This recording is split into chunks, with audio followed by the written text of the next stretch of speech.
Good evening. Welcome to Backstory with Joan Goldstein. I'm Joan Goldstein. Our topic for tonight is farm markets, and I have a very interesting group of guests to speak.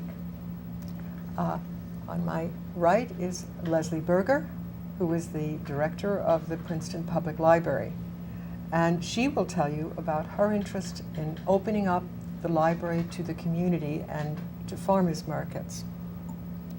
Next we have Judith Robinson, who has an interesting career, an earlier career as an acting and theater, and these days she's become an environmental activist, a lobbyist, and has worked with some of the environmental groups in the area. And she's now manager of the Princeton Farmers Market. And to my left is Matt Sitzema, who is a farmer. I guess I call him a farmer, but he's also doing incredible things with the Griggstown Quail Farm. So, when I went to see the farmers markets the other day, and I saw that there were musicians there, and I saw that people were sitting, especially at the Heinz Plaza in Princeton, I thought, this is more than a market.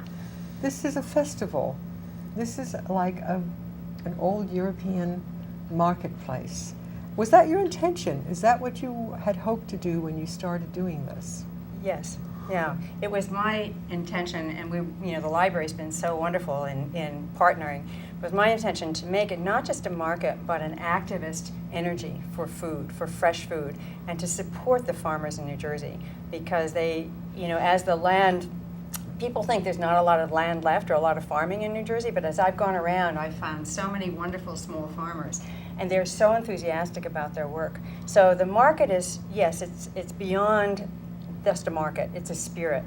And we're collaborating in workshops. I'm doing workshops at the library on fresh food and water, and they're innovating all kinds of other wonderful things. So our concept was that this would kind of mimic the best of what goes on in many European cities, once a week, every day, where you can pretty much find a street market.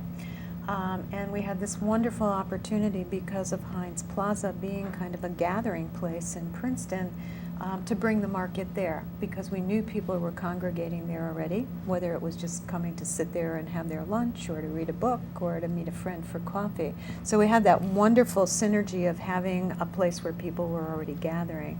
And I think what we've been able to do is really kind of capture that energy and to make Thursday in Princeton, which is the day that we have our farmers market, really be a day of celebration of food, of farming, of wholesome food, and of community, which I think is really what so much of a farmer's market is all about. Yeah, and the music was to actually celebrate, that kind of spirit. So I get musicians to play every week and have guest organizations that are either connected with food or environmental issues or a social, connection. So that was the idea. Right, and you've also taken it inside the library, because yesterday I went to the food, the chef from Eno Terra was doing a marvelous food demonstration. So you've sort of brought it not only outside the library, but inside the library as well. And that kind of reinforces, some might be asking at this point, what does the library have to do with a farmer's market? We see it as kind of a logical extension of what we do, in the sense that we're about bringing community together, we're about community building, and we're about helping people learn in many different ways. So it's not just about reading a book or watching a movie, but sometimes people learn best when they can learn from each other, and when they can hear a farmer talk about what it's like to bring food from the field to the table, or to hear a chef talk about what he's bought in the market that week and to turn that into a wonderful meal. So we think there's just a wonderful synergy between having the library be part of this and collaborating with the food producers and the whole chain of events that lead to growing food, to getting food in our bellies. It's beautiful. I remembered when I saw your farmers market in Heinz Plaza the other day, it reminded me when I was in Romania with my cousin a few years back. We went to farmers markets. And the farmers were there. They had the most incredible produce you can imagine, huge ripe tomatoes. And they told me, they assured me they use no pesticides at all in their agriculture. And when I took a train from Bucharest in the north to Iași not in the south, Iași in the north, it was 300 miles I traveled on a train, looked out the window, saw nothing but farmland. And the only living people out there were 3 people working the farm. Yeah. Maybe a man, maybe a woman, and a horse, and a plow. No machinery. It was amazing. And then the farmers markets, the beautiful, wonderful produce. I took a lot of pictures there. So it made me, the Heinz Plaza, oh, this makes me think a little bit of that European market. Good. Matt, tell us about what you're doing. You're working with a number of farmers markets, aren't you? At the Greekstown Farm Market, we do 11 different farmers markets. The most north we go is Morristown, and we have markets all the way through New Jersey and into Philadelphia. One of the main reasons why we do farmers markets is to bring our product, sort of make it more convenient for people. Our farm is sort of a destination location. It's a little bit off the beaten track north of Princeton. So by bringing the product to the markets, we're able to sell more product and get our name out there a little bit more. Markets are a lot of work on a farmer's end.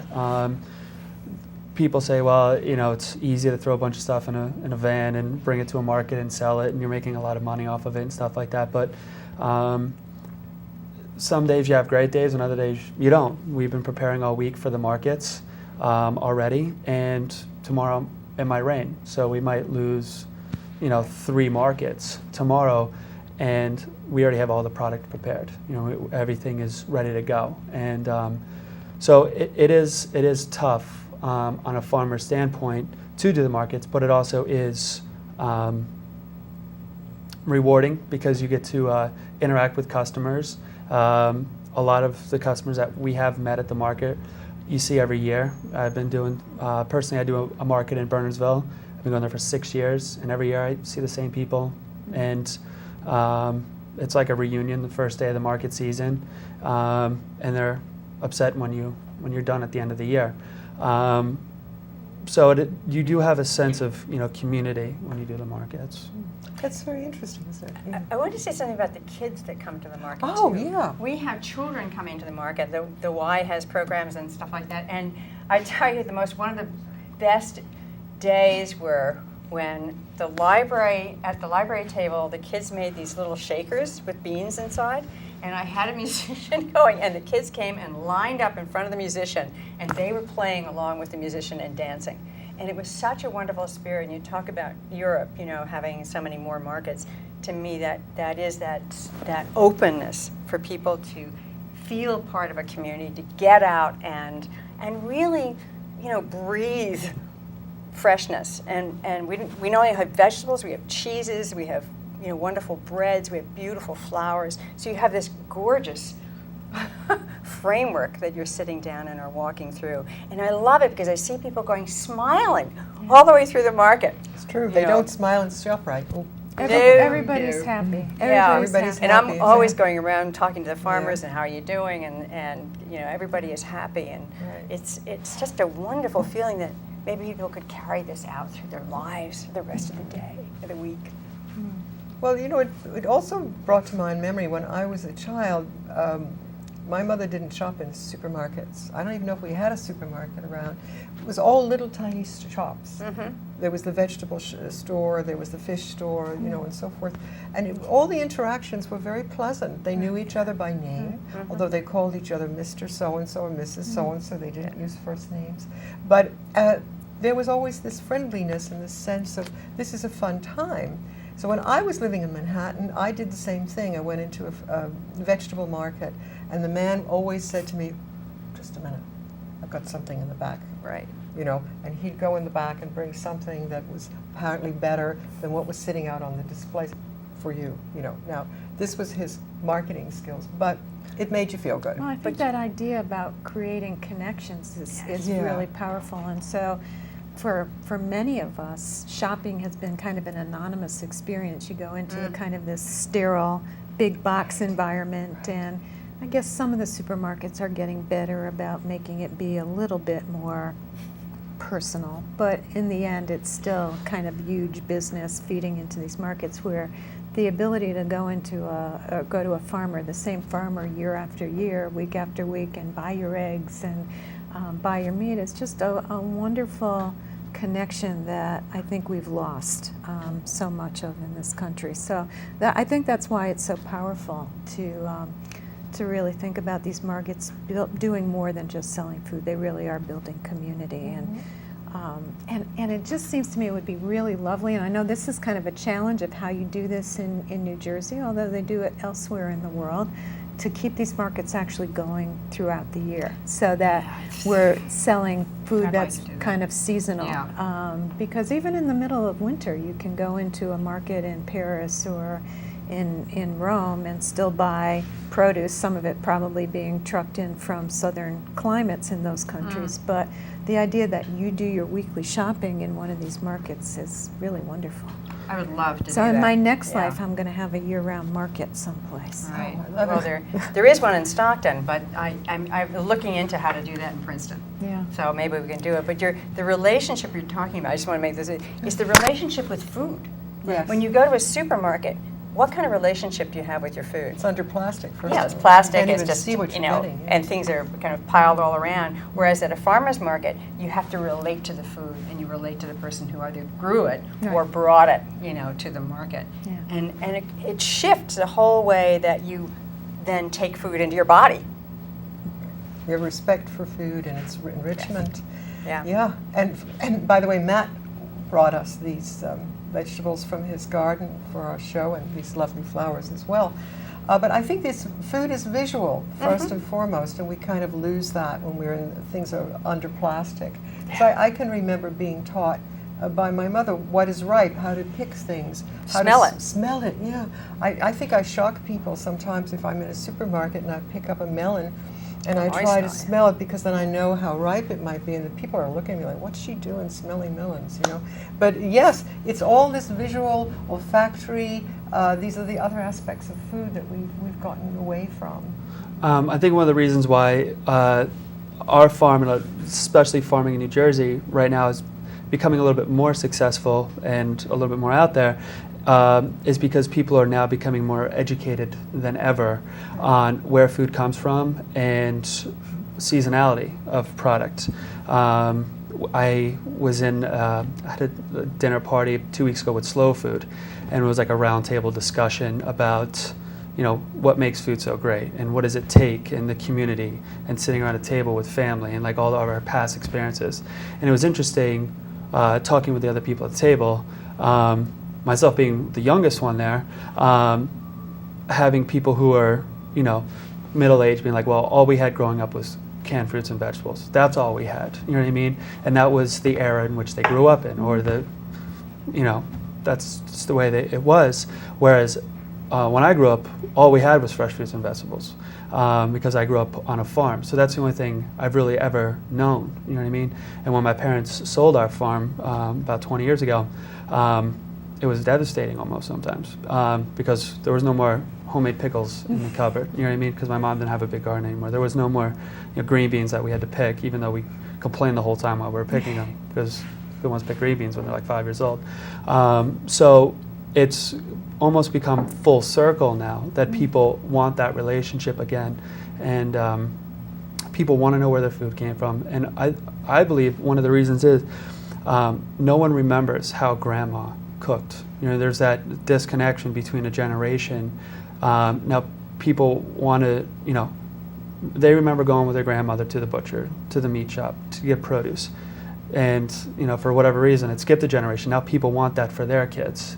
And probably our biggest customer base is young parents with kids, because now they know, and they've been educated over the last couple of years, what's in a lot of processed food, where food comes from. Okay, it's being trucked from California. Well, what does it take to truck that food from California to New Jersey and still have it look and somewhat smell great? You know what I mean? So people want that connection because they're looking for that fresh product, and, you know, they're trying to teach that to their kids.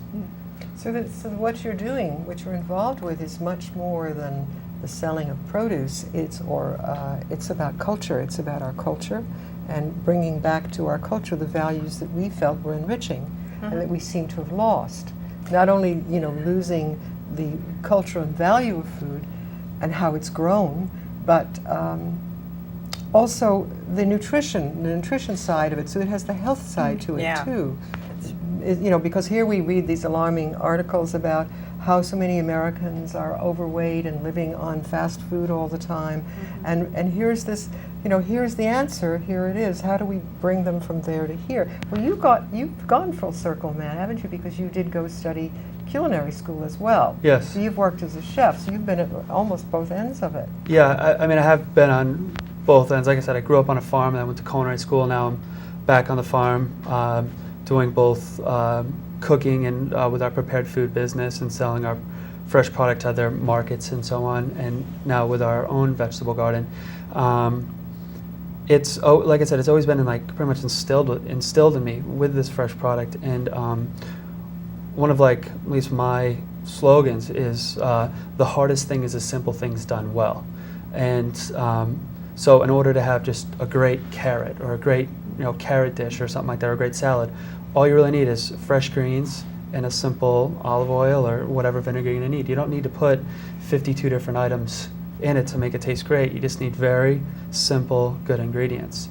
And that's what farmers markets are enabling people to do these days, so they aren't masking their fruits and vegetables and meats with 100 other things to make it actually taste good. It's fresh. You don't need anything else.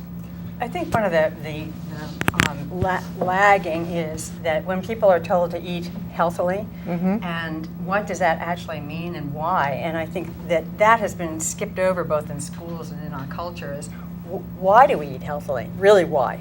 Not just because you're told to or the doctor says healthily and you don't know what that really means. And then how?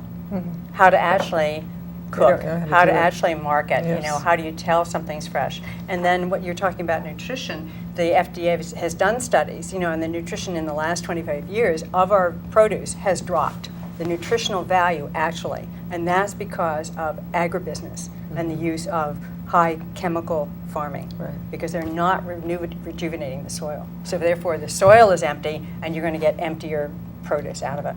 And unfortunately it produces cheap food, but you have to eat more even.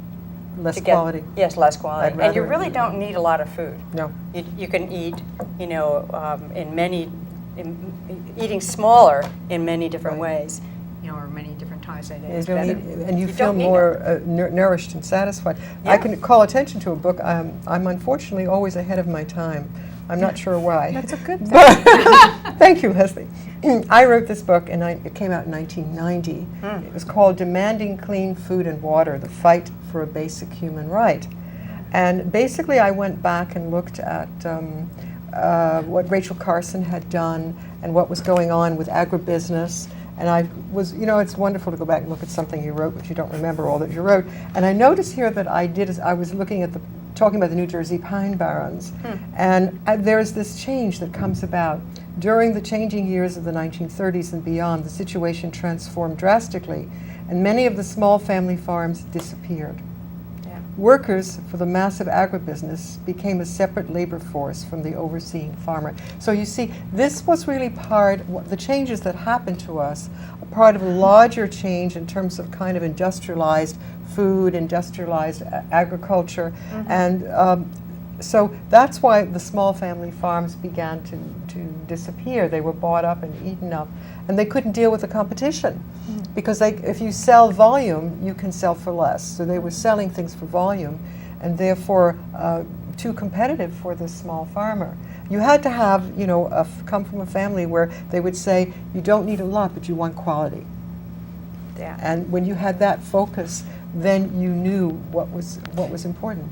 We used to have, I grew up in a family who really had respect for food, and we did eat all the time together, and we would eat meals that when we had fresh tomatoes coming out when we lived outside, in the city and outside of the city, and we would make a whole meal out of just fresh tomatoes, freshly baked bread, and maybe one other element, scallions. My father loved scallions, so that we would sit down and have a meal just of that, and it was I was like, oh, your whole kind of system went, oh, yummy. You know? Yeah. And the smells and the textures and stuff. Mhm. So getting people to sit down, to really taste their food, to really, you know, instead of, Well, don't you think that, I mean, that's just so key to what's perhaps wrong with our culture is that we don't take time to sit down and eat. We don't take time to make food and a meal be central to the experience of our day. We're trying to fit it in within 25,000 other things we're trying to do in a day. So that whole idea of just taking a time out, having a family meal, having a meal together on a weekend is just something that is so important in terms of appreciating food and really having that be the focal point of your day as opposed to an incidental thing you do. How many people eat in their cars, for example? Doesn't terrible, that drive you terrible. crazy? Cell That phones makes in me one crazy. hand, Right. the Yeah, sandwiches in the other. Yeah. No hands are on the wheel. Right. But that's why Yeah. sitting in the square under an umbrella, Right. you know, having either shopped at the market or brought something there. I don't know, whatever you want to do. But taking the time and sitting there, listening to the music or watching people. Right. Watching people. Yeah, it's pretty interesting. People watching. Does I love anybody it. know how many farmers markets there are in Oh. New Jersey right now? Wow, they keep having publications. I know that I know. the I- NOFA brought out one. Now there's Yes. another one put out by There these other are people. actually hundreds, but what Yeah. I have is a list of those in central New Jersey. And there are 13 of them, and it's interesting because most of them are on Thursdays, Fridays, or Saturdays, or Sundays. So it's, that's Yeah. basically the picture. Unfortunately, there are different days, so they don't sort of compete with each other. But there's Lawrenceville and Farmers Market. They're on Sundays from 9 to 2. The Montgomery Open Space Farmers Market, Saturdays 9 to 1. I go there sometimes after my Tai Chi class. That's my routine. There's the Pennington's Farmers No, you must Market. come to the Thursday market in Princeton. Okay. Oh, I do. I have. Okay. Oh, indeed. That's where I was so delighted, as Leslie was describing the town square, the sense of people sitting at tables and the music. And I thought, this is more than a market. This is a festival. You know, it's so true. You've done it. Thank you. There's the Rutgers Farmers Market. They're on Fridays from noon to 5. Sargentsville, Saturday 8:30 to 12. Somerville, Downtown Farmers Market, Thursdays noon to 5. The Trenton Trenton, Farm- yeah. the Trenton I They went have Farmers Market. now they have 3 other ones, going on.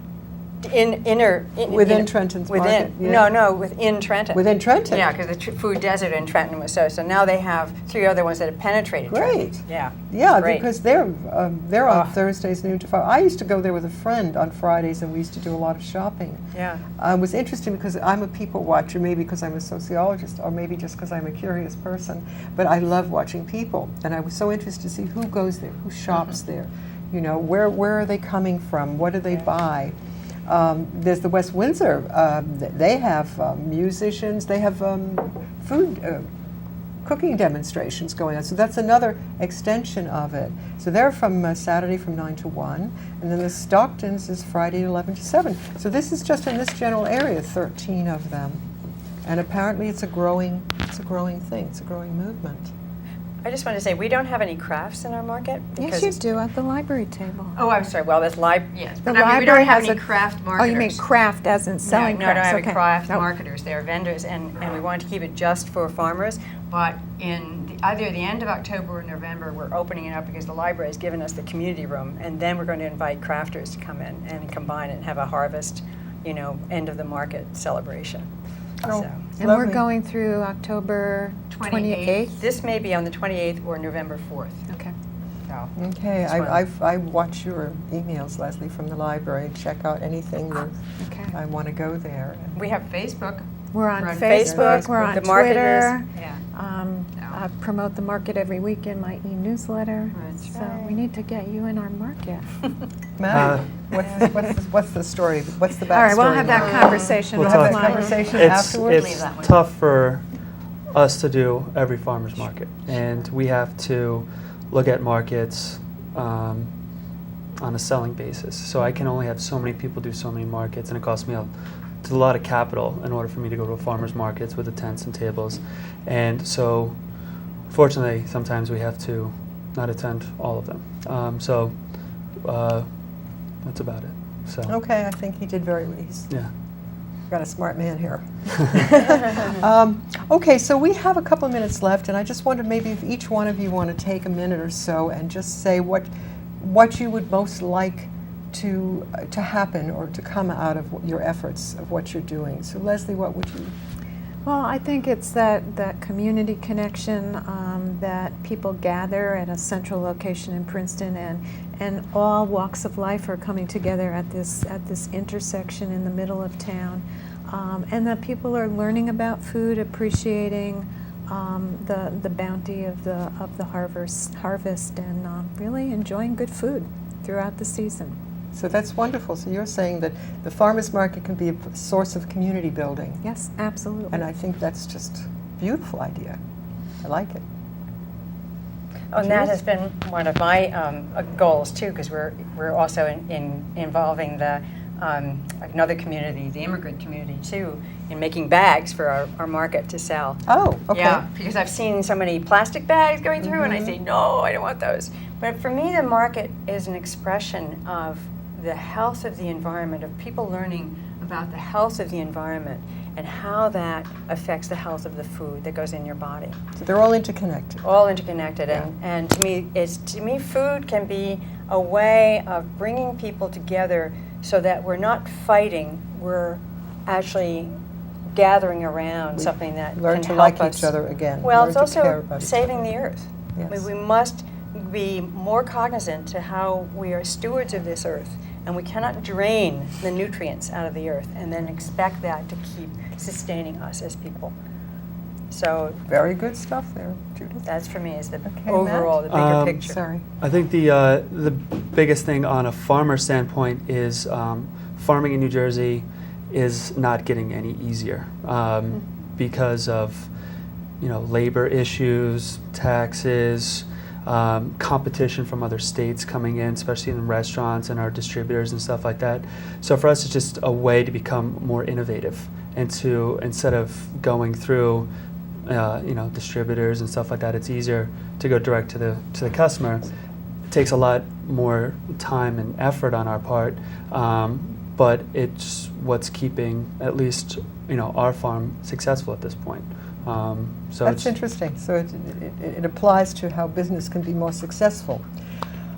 Thank you very much. This was a wonderful show. I just want to announce that next month for Backstory with Joan Goldstein, I'm interviewing a policeman who had been at 9/11 during the event, and we're going to focus on the 9th anniversary of 9/11. And I'm also going to do a show on what's happening in Princeton on the tax assessment battles that are going on. I'm doing that as well. And in October, probably on education, what are we doing to education?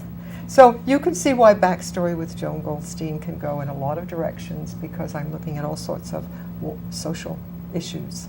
And thank you very much for being with us.